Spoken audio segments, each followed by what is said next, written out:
दोस्तों, हमारे जीवन में जो कुछ भी घटित होता है वह हमारे कर्मों का परिणाम होता है। यह कर्मों का सिद्धांत सैकड़ों वर्षों से हमारे समाज में व्याप्त है। कहते हैं, जैसा कर्म करोगे वैसा फल मिलेगा।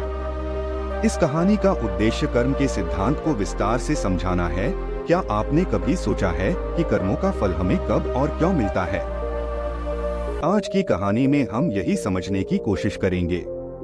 विजय एक सामान्य व्यक्ति था, लेकिन उसके लालच ने उसे ऐसा रास्ता चुनने पर मजबूर कर दिया जो अनैतिक था।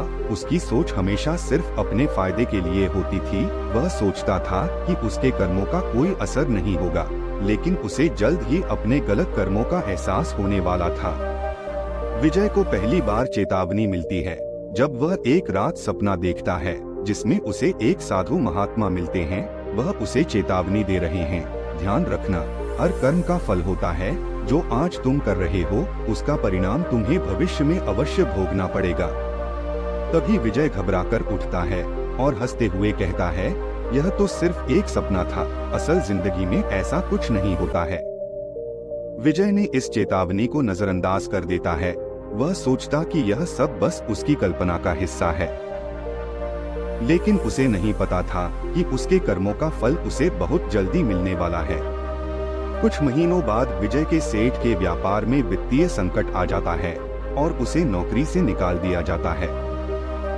इसके साथ ही उसके दोस्त और परिवार के लोग भी उससे दूर होने लगते हैं। विजय एक दिन सोचता है कि मेरे साथ यह क्या हो रहा है? मैंने तो कभी किसी का बुरा नहीं चाहा। विजय ने जो कर्म किए थे उनका फल अब उसके जीवन में दिखने लगा था। वह खुद को अकेला और असहाय महसूस करने लगता है। विजय अब पूरी तरह से टूट चुका था। एक दिन वह उसी महात्मा को फिर से सपने में देखता है। महात्मा कहते हैं, बेटा, यह वही फल है जो तुमने अपने कर्मों से अर्जित किया है, लेकिन अभी भी देर नहीं हुई है। अगर तुम सच्चे मन से अपने कर्म सुधारोगे तो तुम्हारा जीवन फिर से सही राह पर आ जाएगा।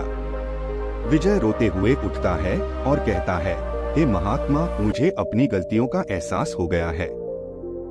मैं अब दूसरों की भलाई के लिए काम करूंगा और कोई भी गलत कार्य नहीं करूंगा। विजय अब अपने जीवन में बदलाव लाता है। वह गरीबों की मदद करने लगता है, सच्चे मन से अपने पुराने साथियों से माफी मांगता है और एक नया जीवन शुरू करता है। धीरे धीरे उसकी जिंदगी में फिर से सुख और शांति आने लगती है।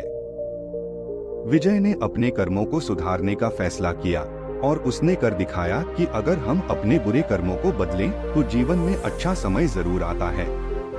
कर्मों का फल हमें कब और क्यों मिलता है, यह हमारे कर्मों पर निर्भर करता है। हर क्रिया का परिणाम होता है। यदि हम अच्छे कर्म करें तो हमें अच्छे परिणाम मिलेंगे, और यदि हम बुरे कर्म करें तो उनका फल भी हमें भोगना पड़ेगा। यह जीवन का शाश्वत सत्य है। जैसा बीज बोओगे वैसा ही फल पाओगे।